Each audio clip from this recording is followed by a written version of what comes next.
if that makes any sense to anyone out there.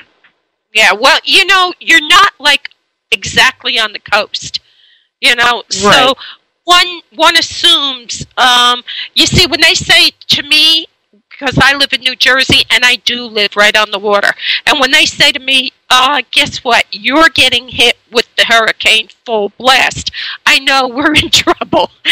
But you guys, you're thinking, well, we're inland, it could get bad, but not, it's going to lose some steam before it hits us, right? Typically, yeah.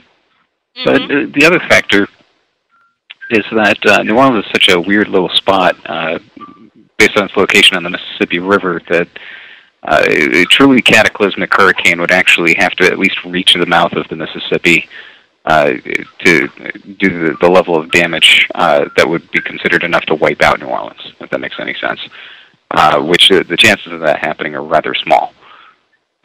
Typically, hurricanes coming through the Gulf, they arc either away from New Orleans, heading west, and end up landing in Texas, or they arc to the east and end up in Mississippi or Alabama or Florida. So this one is a little different, though. Most of the time, whenever you get to see a hurricane come, if you're watching it, you get your first warnings as it's getting near Cuba. And that'll give you, typically in New Orleans, anywhere from 5 to 7 days to make your preparations and decide what you're going to do. Katrina was unique in that it jumped from the Atlantic, crossed Florida, and then hit the Gulf already really close to the Mississippi coastline and New Orleans. And as a result, our window was really more like 2 days, which wasn't really a lot of time to even get a beat on what was going to happen next, or even make preparations like get a ride out of the city. So, yeah, you didn't have a car.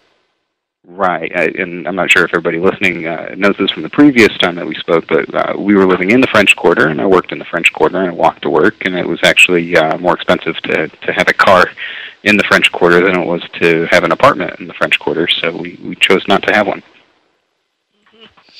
Okay, so you know it's coming, and you're going on with your life, and we're different, I guess, than in the old days. We used to sit and listen to the radio all day.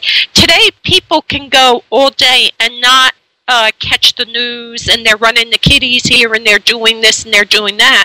So now you get home, and it's like 8 o'clock, and somebody says, oh, by the way, tomorrow that hurricane's going to hit us. And you're like, well, we're royally screwed, aren't we?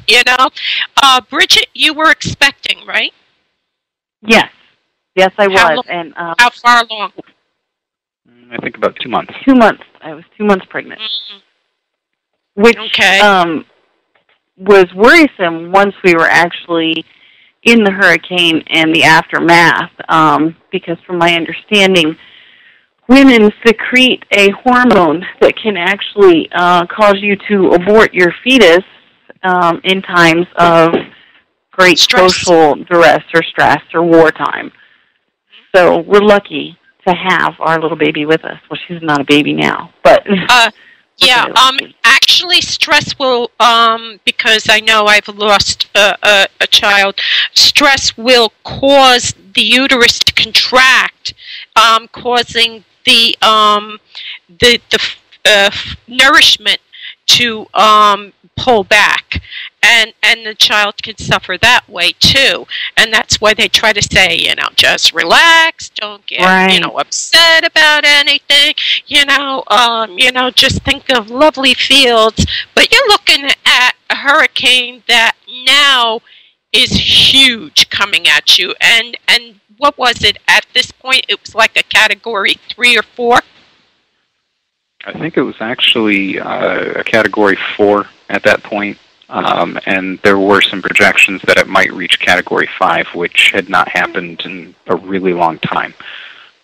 Even the hurricanes beforehand that it had managed to get to Category 5 had only done so way out in the middle of the Gulf, and it usually died down to 2 or 3 by the time they reached land. So, again, for me, it was looking at the situation from the standpoint of, well, first of all, we don't have enough time to actually find a way out of here. Second of all, chances of us actually getting hit directly are pretty small. For me, it was more, if it does flood, do we want to be staying someplace where we're in an apartment and we're stuck on the first floor of the building, we can't go anywhere? Or at the time, my employer, Sydney Smith, his owner of Haunted History Tours, was offering that we could stay with him at his 3-story building out in the Garden District, which dated back to the 1800s and had never flooded in its history. So we figured that was probably our best, safest place to go. At that point, it's also worth noting that the mayor of the city had already made the announcement that as a shelter of last resort, and he used those words specifically, that people were directed to go to the New Orleans Superdome.